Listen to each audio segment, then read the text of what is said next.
Mark and Shannon, this is definitely, another level from the other bike. This is completely different in concept and in everything, no? Yeah. This is a bike or a trike actually that we built for the Cancer Foundation, and we built it and then we donated it completely free of charge, and they actually auctioned it off to raise money for cancer research and whatnot. And actually the guy that bought it at the auction is a friend of ours, and so he lets us use it and bring it to shows and everything, when we're going places. But it raised a lot of money for breast cancer awareness and things like that. That's why it's got the pink ribbons on it. Right. This is real.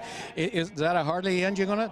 Yeah, it's a Harley engine and transmission, and then pretty much everything else had to be built from scratch. Okay.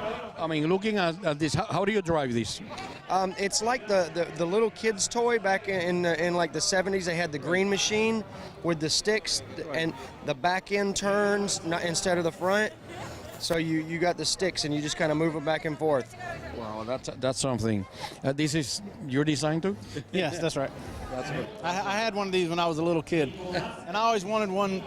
When I got older, I couldn't fit on the little one, so we made a big one for us. That is fantastic. Now, this is a really big wheel up front here. How did you make this work? Well, we got with the guys from Coker Tire, and had them make this special tire for us, and then we had to actually build a rim to fit the tire. But we knew if we wanted it to look like the little kid's toy but made bigger, we had to have at least a 43 or 45 inch front tire. Right. So that's what we got from them. We built the rim and then just kind of built everything else around it. Is this like a vintage racer or a tractor race? Yeah, there was some vintage race class back in the early 1900s, and so Coker makes a lot of the vintage race tires and the replica tires, and so they made this one for us. Corky's been in Puerto Rico a couple of times, for some of the shows. Yes, he has. They've done a lot of stuff for us because a lot of the things that we build, the tires are one of the hardest things to deal with because it's hard to find weird sizes, and so Coker's helped us out before. Right. And the original cars that used those tires, the wheels were made out of wood. Yes. So yeah, it's when they switched over from wagons to cars, and they were still using wagon wheels, but they wanted rubber tires on them, because they were driving them faster than the wagons, and that's how it kind of switched over. A lot of these cars, the old cars, used to race in the sand, so that's a perfect tire for that too. And it's good for getting out in the parking lot and doing donuts and stuff too. I'm sure it is. Well, this is definitely something very different. Let's go see another one, okay? All righty. Okay, I'm impressed. We've been going from something wild to something wilder to something extremely wild, could we say? How did you come up with this idea, Shannon? This is something that we came up with for what we wanted it to be was a futuristic chopper, but something that nobody had ever seen before. This is what we came up with. It's like 14 feet long, has a 30-inch tire in the front, 24-inch wheel in the back. So it's something you'll never see again, that's for sure. No, this is very different. This is aluminum work here? There's aluminum in there. We built some of it out of steel, so there's like a combination of different things all over this bike. Okay, and how about here? This suspension is coilover type, and you just cover it, or? Well, Mark knows a bit more about suspension than I do, so right. I'll ask the expert. Okay, Mark, tell us how this works. Well, Shannon came up with the design of what he wanted the bike to look like, and then I had to figure out a way to make it work. And I knew that conventional suspension would never work for this. So what I did was I inverted a shock inside here. And if you notice, it actually goes up and down. So it pivots here in the front, and the shock is hidden inside, so it collapses like an accordion. Okay. So it's would you say like a coilover type thing? Yes. Mm-hmm. Okay. But it's backwards. It pulls instead of pushes. Instead of pushing. And is there some movement here too? Yeah, that's where the whole front end pivots, almost like the swing arm on the back of a bike. It pivots up and down instead of regular shocks that go up and down this way. It works like a swing arm. That's really great, and I like this, the Moon, the old Salt Lake ride type of car covers. He was kind of going for a futuristic look, but with a lot of a lot of old school style, you know, the covered wheels and everything with like the old bulb for the headlight, and you know That's a lot of watts, no? yeah. Well, the whole bike is electric. The whole bike is electric. It's electric. The motor is actually built inside the rear wheel. The wheel is the motor, and then all of this is batteries and computers that control everything. Wow, this is really something. I mean, it is beyond, and I love this. It continues the same concept throughout the bike in different areas. This is wild, I tell you. It's all hand hammered steel. There's no fiberglass or anything. It's all, you know, sheet metal that's been bent and formed and shaped. Wow, a lot of work here. Yeah. A lot of work. I love these two here. This is. It was easy for me. I just drew it. Yeah. And then he does the hard No, part. you go ahead and build it, right? Yeah. Teamwork, right? That's great. That's fantastic with the electric bike.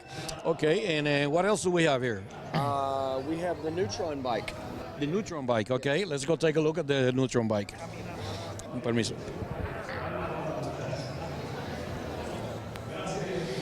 All right.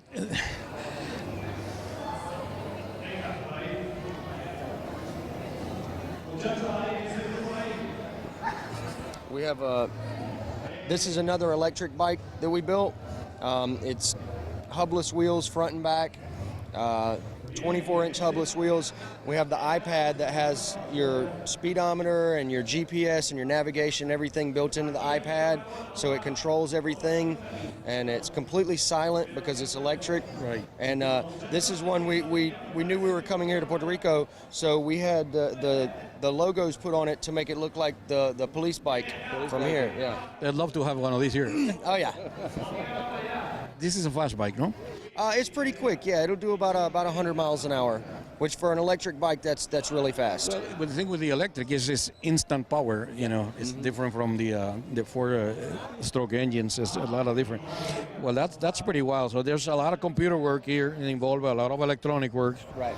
And explain to me again, how does the wheels, the work, the hubs? The easiest way to explain it is that there's two wheels. Okay. There's one wheel that's on the inside that attaches to the bike and it doesn't turn. Okay. And then there's a bunch of bearings and a system of that rotates. Okay. And then there's another wheel on the outside of it. They're like this close together that the tire is attached to. Wow. So the one wheel on the inside is hollow, and the other wheel wraps around it. Okay. So and then the bearings in between, so it can spin. So you could compare it a little bit to those truck wheels, where there's a hub that stays on the axle itself, and the other wheel mounts over it. Yeah, sort of like that. Well, obviously more technical. It's kind of like taking the axle and just making it really big and hollow. Okay. And then taking the bearing that's normally on the axle and making it really big, Right. and just taking the inside of the wheel out. Shannon, did your design included the electronics? It was meant to be that way, no?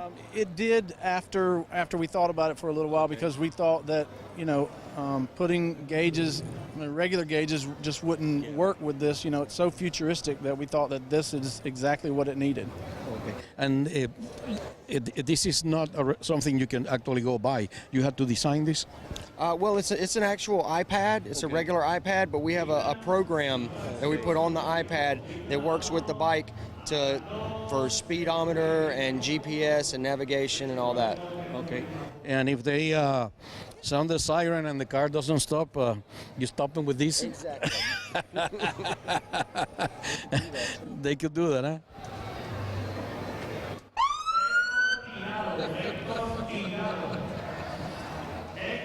Do this sound? They used to, actually, when we first designed these, they had like a clicking noise. Right. Just gotten old. This has been to many, many shows, so things like that, they tend to wear out after a time. It's got the push bar. I love that. We took an actual police bar, push bar, we cut it in half, and then, you know, pushed it together, and then re-welded it to make it look like that. Wow, that's fantastic. Well, I really congratulate you for the job you've done here. And we've talked off camera about bringing you back here next year. Absolutely. In August, okay? Because I understand you also build cars. Yes, we build cars, trucks, motorcycles, boats, anything that anybody wants, we build it. Okay. Well, we have a special show in Plaza Las Americas, which is for extreme vehicles, and I think your designs, Shannon designs, and your building definitely qualify there. We've got some extreme vehicles, and like I said before, any excuse for us to come back to Puerto Rico, I'm down. The scenery is pretty good here. Scenery's fantastic here. I agree with you. Shannon, it's been a pleasure talking to you, getting to know you, and we're looking all forward to seeing you both guys here back in August 2015, all right? Absolutely. You guys, ni se muevan, que Auto con Luis Mariano continúa.